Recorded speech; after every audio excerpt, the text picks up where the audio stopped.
Delighted to be back after a little all-star hiatus, and we'll have a lot to say. But first, let's bring Woj into the conversation. We have the Knicks and the Heat tonight, and the Knicks are looking forward to getting Derrick Rose back. Woj, what is the latest on his return? Well, Derrick Rose had a setback. He had expected he might be ready to play tonight, but probably by Sunday.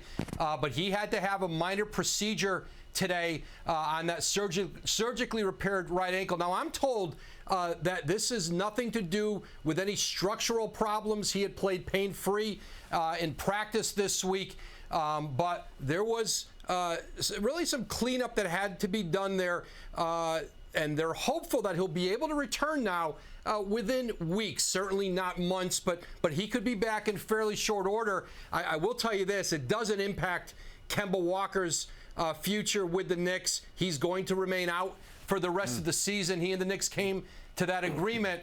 And then the Miami Heat, they are here in New York to play the Knicks. Victor Oladipo is on this road trip. And listen, he has had, two really significant quad tendon surgeries. He's recovering from the second one now. I'm told that there's optimism Oladipo could be back within 2 weeks, that perhaps the second week of March. He's starting to play now 5-on-5 with his teammates, and there's optimism they're going to have him back really within the next couple weeks. Wow, for a team that is only a half a game out of the top spot in the Eastern Conference. Woj, thank you. What an interesting little wild card that could be in the mix. And so, Jalen, I'll start with you. We'll work our way through it. The East, as we mentioned, it's jam-packed. The top 7 teams are separated by only 5.5 games in the East. So what is going to be the key to unlocking whoever winds up being the top team? The key to the entire Eastern Conference is Ben Simmons. If you can get the guy who was second in Defensive Player of the Year, one of the best playmakers we have in the league, he fills a couple of weaknesses for the Nets. A body up front that can defend, also an athletic player that can get out in transition. James Harden is one of the slower players in the league. He's one of the faster players in the league. And lastly, you know what he doesn't want to do? Shoot. But he don't have to on this team. He got KD, Kyrie, Mills, Curry, Harris if he's healthy, so he could be a playmaker, a defender. And if Ben Simmons is an all-NBA performer when he's out there on the floor for the Nets, I feel like they got the best roster in the NBA along with the Golden State Warriors. I will say this. I've now gotten used to Stephen A., and I could just tell from those little that you have a level of skepticism based upon what Jalen just said. Well, in regards to what Jalen said, I mean, his basketball analysis was astute, as always, and there's no knock there. But I think you're missing the boat. It's not about that.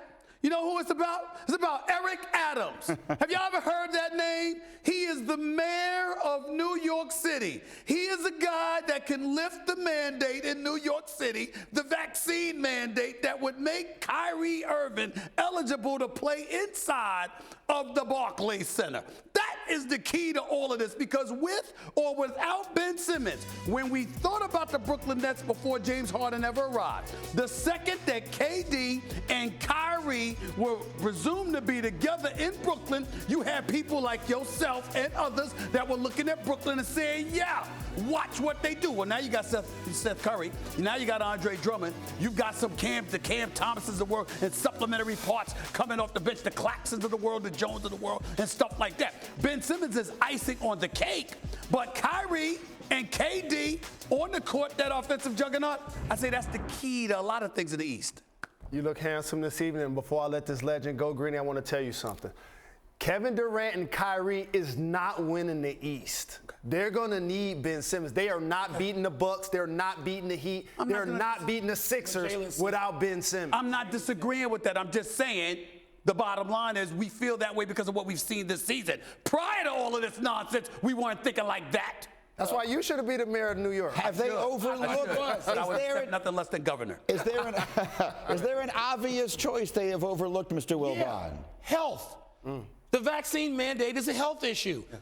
Kevin Durant's absence and his return, these are health issues. Right. James Harden may not be a health issue, but even Ben Simmons, mental health issue. The Chicago Bulls have missed more games due to injury and absence than any of the top 10 teams in the East. If they get Caruso and Ball back, based on what we're seeing right now, they're a factor. That's a health issue. Right. So we can extend it to the West and look at Chris Paul. Look, the whole race last year, what did it come down to? The whole NBA playoffs. Right. Health. Same thing this year. I will say, first of all, the tie is slamming. Very, very Thank you, chapter. sir. And last but not least, Greeny, I would like to say this. Governor Stephen A. I wouldn't mind president. I'll accept president. I love president, but Governor Stephen A. And Governor Brick. Yeah, I can do that. Governor Brick, President Stephen A. Either works. You could be the mayor of Port Charles. We'll see one way or the other. All right. Thanks for watching ESPN on YouTube. For live streaming, sports, and premium content, subscribe to ESPN+.